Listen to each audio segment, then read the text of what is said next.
Yo, what up, y'all? It's Nicco Annan, and we are what? Down in the valley, baby, with BallerAlert.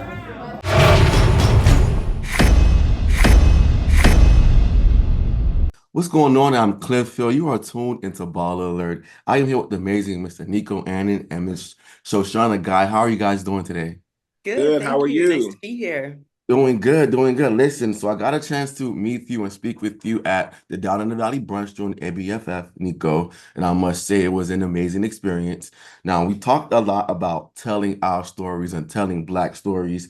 You shared several ideas and points that resonated with you, but for those who haven't seen yet, what are some of the type of stories and some of the characteristics of stories that people will get a chance to see throughout the series?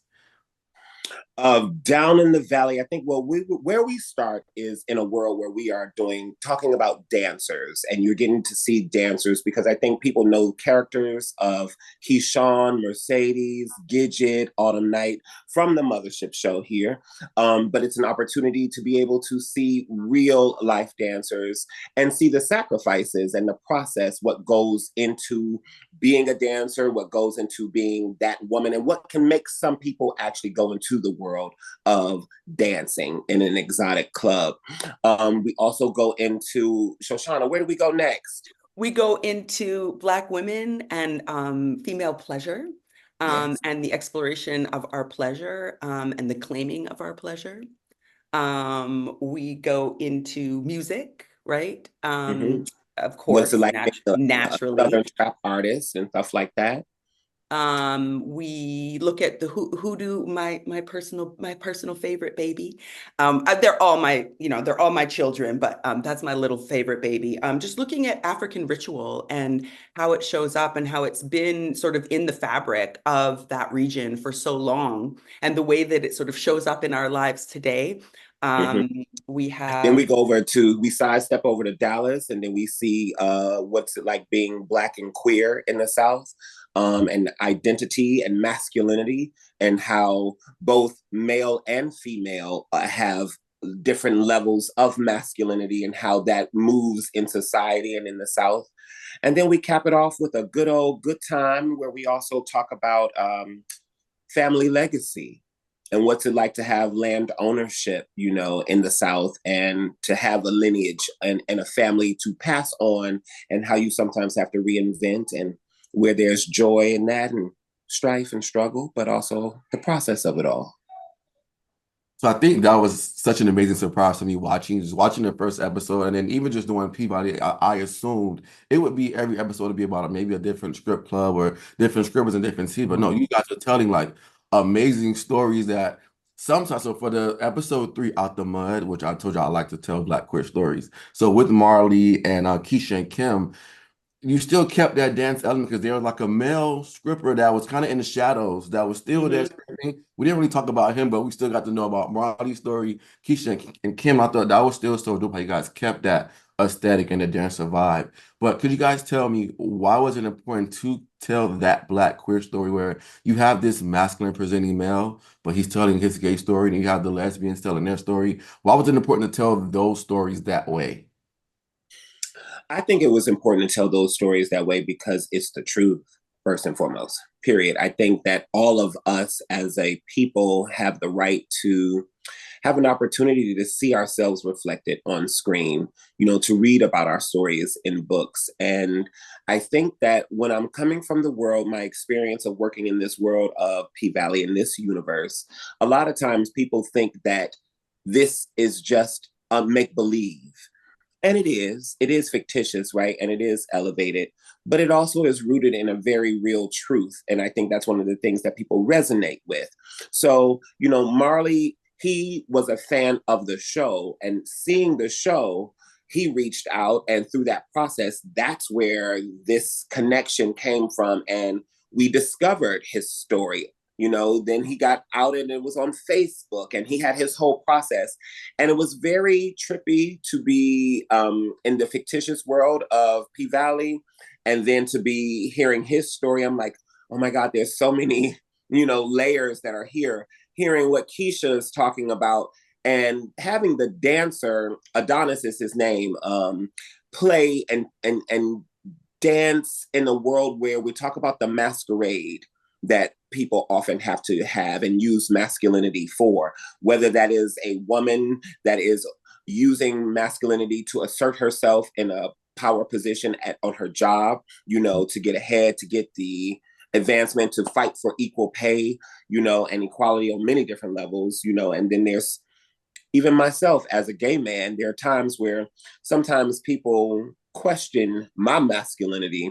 Then it's like, I don't know why, but it's a process. The whole conversation, the episode is meant to build around and open up the conversation and share his experience in it. I think that was amazing. I've seen him on Instagram before, and I've like known of him to be like this masculine guy who, I mean, most gays are probably attracted to, but to find out his story and to go deeper, that was just amazing. He talked about being outed and someone else telling his story. Now he got a chance to tell his story. I think that was just beautiful. Now, it's funny that you said what you just said because it kind of goes into my next question. I also told you that there's something really special about the character Uncle Clifford, to myself, to the world. But we got a chance to really see Nicco, I think, inside of this series because it's real. I think this is be like this a more realistic light. But I think both characters are still so important to so many people. What was it like, and what was the comparison? Filming P Valley and being Uncle Clifford, and then filming this series being your absolute self, which I love so much to watch through each episode.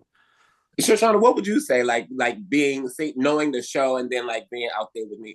That's so weird to talk about myself like that. Well, yeah, I mean, I was just saying earlier that, one of the benefits that we had, as producers, as a showrunner, one of the benefits of this is that there was already such a familiarity with who Nicco is. I mean, not that people know him as a person, but they feel like they know him. They feel like they're at home when they see him. They have warmth, they have excitement. We're going into places to eat. And remember that one lady, she was just like, she just looked and screamed at the top of her lungs and ran into his arms. And I was like, oh, right.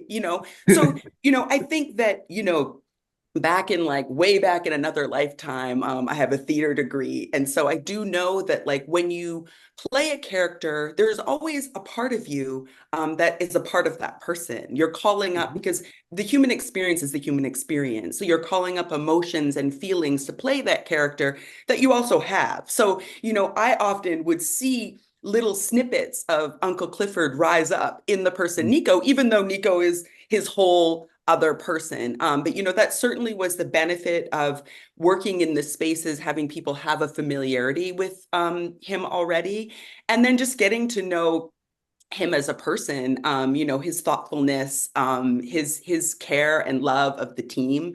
I think one of the most enjoyable parts of creating this was just the little family that we built together of predominantly Black women on our team, but queer folks, and we just all became a little family. Everyone's texting each other now, like, what's up, fam? Supporting each other. We had a lot of personal things happen and happening. So that to me is always the thing that I take away, besides being able to be gifted people's stories. And I always see them as a gift. Someone gives us your story and you treat it like this precious jewel. And you treat it with care, you treat it with love. And that's always, I've been doing it for a very long time and I love that. But secondarily, just being able to be in community with people, especially folks like Nicco. So I don't know if that answered the question, but no, absolutely. And I think people get to see the finishing product, but they don't get to see the planning process for you guys, what happened behind closed doors. So Shoshana, tell me a little bit how you guys kind of got down to okay, episode 1 would be about this, episode 2 would be about this topic. How did you guys actually decide which topics finally? What was that process like? It was a journey. Final decision. Yeah, it was a lot of time of we started the process by really having a lot of conversation, and then looking at the kind of aspects that the Mothership show really digs into. We knew we had to have a story about queer life because it's one of the sort of main things of the show is to be able to be in the world with folks, see how they're loved, see how they're cared for, see how they live their lives, see how they express themselves. So we knew we had to have that. And I think just looking at the show and watching the episodes, how can we expand on it? You know, you have those scenes about with Diamond and Hoodoo, but what is it all about? It kind of goes by so quickly. How can we have an opportunity to unpack that? So it was a lot of discussion. And then also, you know, just the practicality of really looking, you know, we're always on shorter timelines than we would like to be. And so looking at what stories emerge, which ones kind of fall in our calendar, and just which are the kind of most powerful stories that bubble to the surface. You know, I've been doing this so long, I can listen in a pre-interview to someone telling their story and go, that's it. Like that person has that thing that's going to resonate on camera. They have the emotion, they have the capacity to express themselves. And so that's always a deciding factor of just finding the people that can tell the stories, you know, and really wanting to, one of the main threads, you know, really wanting to talk about Black women and our pleasure and, you know, our, you know, the way that we, you know, use our bodies, our empowerment around our bodies. So just some of those themes that just course through, we had the Mothership show, we had an opportunity to expand on. So some of them were obvious, some were not so obvious, but yeah. I think we just have to make sure that, you know, when we have the idea on the Mothership show of the female gaze, that we try to tell the story through and lens and the camera is looking at all of the bodies and the space and taking that in. We wanted to make sure that we had that as well in this show and Down in the Valley, and being able to use the dance, the sensuality of the South, whether it's how our food tastes or how we dance, how we dress, all of that was layered in there. You know, I love, there's just moments of, I'm thinking about Haley right now, and I'm thinking about when she's using oils, you know, and everybody, we like to smell good.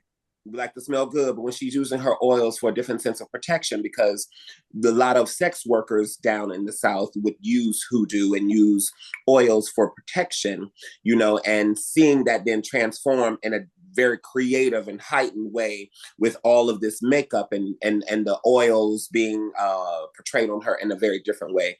I just think that it was a way to be able to tell the show, tell these stories with fun, fervor, excitement, sensuality, and just a lot of honesty and like passion, you know.